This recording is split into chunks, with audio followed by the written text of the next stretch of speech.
Assalamualaikum warahmatullahi wabarakatuh. Perkenalkan, nama saya Mutiara Hafiza, NIM 2117035. Di sini saya akan menerangkan mata pelajaran fikih kelas 10 MA yang materinya adalah pengurusan jenazah. Ya, langsung saja kita masuk ke materi, yaitu tentang pengurusan jenazah. Di pengurusan jenazah ini kita dibagi menjadi dua materi. Yang pertama yaitu sakaratul maut, yang kedua yaitu materi proses pengurusan jenazah.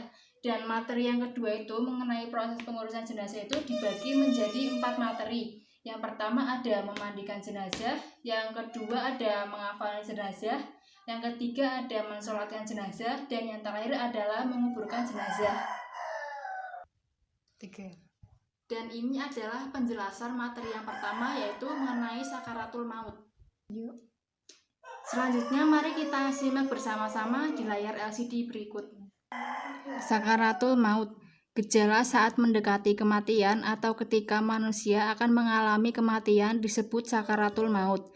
Dengan gejala seperti dinginnya ujung-ujung anggota badan, rasa lemah, kantuk, dan kehilangan kesadaran, dan hampir tidak dapat membedakan sesuatu.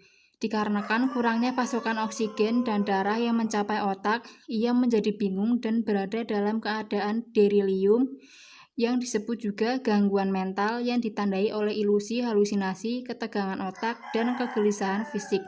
Dan menelan air liur menjadi lebih sulit, serta aktivitas bernafas lambat.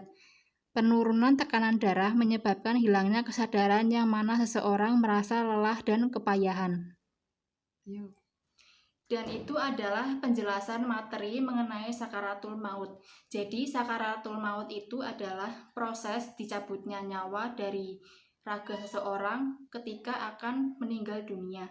Dan selanjutnya kita akan melanjutkan ke materi yang kedua, yaitu mengenai materi proses pengurusan jenazah. Lalu yang pertama yaitu mari kita simak bersama-sama memandikan jenazah. Lalu kemudian ayo kita bersama-sama melihat penjelasan materi mengenai memandikan jenazah di layar LCD berikut. Memandikan jenazah. Ketentuan memandikan jenazah yaitu yang pertama adalah syarat jenazah yang dimandikan. 1. Beragama Islam.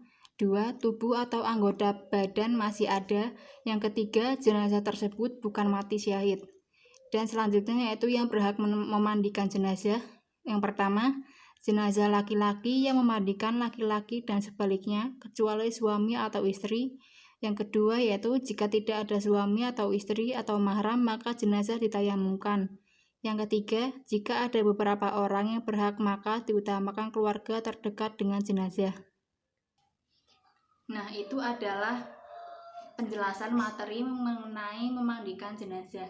Jadi memandikan jenazah itu adalah proses membersihkan tubuh dari jenazah tersebut guna menghilangkan najis atau kotoran dari tubuhnya. Kemudian jenazah laki-laki dimandikan oleh laki-laki, jenazah perempuan dimandikan oleh perempuan atau muhrimnya.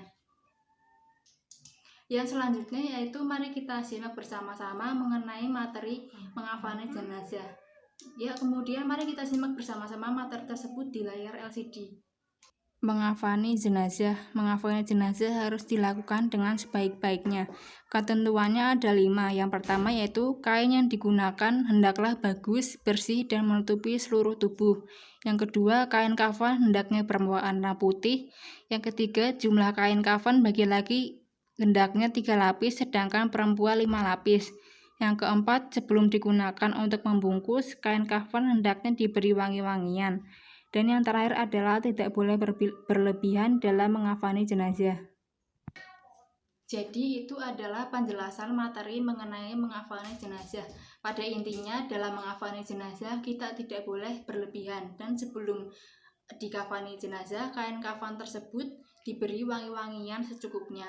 Setelah ini mari kita simak bersama-sama mengenai mensolatkan jenazah. Ya, berikut adalah penjelasan materinya di layar LCD. Mensolatkan jenazah. Islam sangat mengedepankan persaudaraan sehingga sekalipun salah satu kerabat kita sudah meninggal dunia dan sudah dikuburkan, akan tetapi nilai persaudaraan itu masih bisa dirasakan. Di antaranya perintah agar orang-orang Islam yang masih hidup memohonkan ampun dan rahmat kepada Allah bagi yang telah meninggal dunia. Yaitu adalah sekilas penjelasan mengenai mensolatkan jenazah. Jadi pada intinya kita sebagai seorang muslim wajib mensolatkan jenazah bagi saudara atau kerabat kita yang telah meninggal. Selain itu kita wajib mendoakan mereka agar ditempatkan di sisi terbaik dari Allah Subhanahu wa taala. Dan kemudian selanjutnya adalah tentang materi menguburkan jenazah.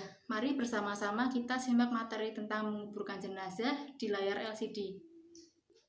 Menguburkan jenazah. Sebelum proses penguburan, sebaiknya lubang kubur dipersiapkan terlebih dahulu dengan kedalaman minimal 2 meter agar bau tubuh yang membusuk tidak tercium ke atas dan menjaga kehormatannya sebagai manusia. Selanjutnya, secara perlahan jenazah dimasukkan ke dalam kubur, ditempatkan pada lubang lahat dengan dimiringkan ke arah kiblat.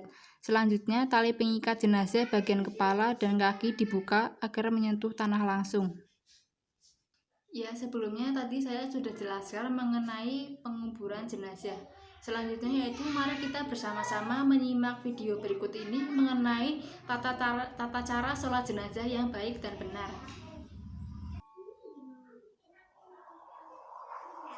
Aisyah seperti ketakutan. Ternyata dia takut melihat jenazah itu. Tidak perlu takut, Aisyah. Teman-teman, kelak kita semua akan meninggalkan dunia ini kembali kepada Allah. Semua siswa melakukan sholat jenazah dipimpin oleh Pak Guru Amir. Perlu diperhatikan tentang posisi imam di hadapan jenazah. Posisi imam sejajar dengan kepala jenazah jika jenazah itu laki-laki. Sedangkan posisi imam sejajar dengan perut jenazah jika jenazah itu perempuan. Sholat jenazah diawali dengan bacaan niat, Sholli ala hadzal mayyiti arba'a takbiratin fardal kifayati ma'muman lillahi ta'ala. Teman-teman, sholat jenazah itu dilakukan dengan 4 kali takbirat. Takbir yang pertama, setelah itu membaca surah Al-Fatihah. Lalu setelah takbir kedua, membaca sholawat Nabi. Allahumma salli ala Sayyidina Muhammad wa ala ali Sayyidina Muhammad. Ya, cukup sekian penjelasan materi saya mengenai pengurusan jenazah. Semoga ilmu yang saya berikan dapat bermanfaat dan dapat diaplikasikan di kehidupan masing-masing. Sekian dan terima kasih. Kurang lebihnya mohon maaf. Wabillahi taufiq wal hidayah. Wassalamualaikum warahmatullahi wabarakatuh.